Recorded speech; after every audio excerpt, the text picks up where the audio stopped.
به ایوانم، توی شیرین ترین رویا نشسته در دل و جانم. تو بودی گل به گلزارم، تو باران در بهارانم، تو باران در بهارانم.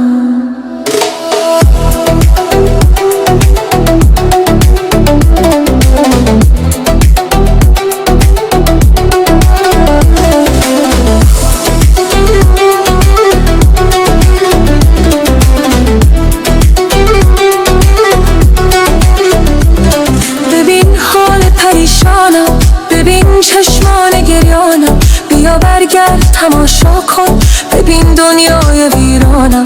به عشقت میروده غمها از این قلب پریشانم. تو آن شعری که میبارد ز چشمانت به دیوانم. تو بارانی و من صحرا به باره ابر بارانم. کویر خشک جانم را گلستان کن گلستانم. مثل آواز بارانی که میرقصد به بستانم.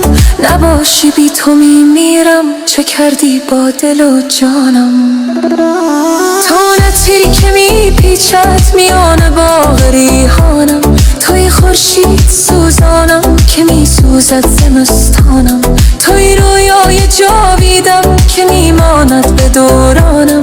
صدای خنده های تو سرود باغ و بستانم. نسیم بوسه های تو وزیده بر گریبانم. گسستی از من عاشق، شکستی عهد و پیمانم. هنوزم همچو فرهادم، توی شیرین تر از جانم. منم عاشق ترین لیلا، تو هستی نور چشمانم. توی درمان هر دردم، توی آغاز و پایانم.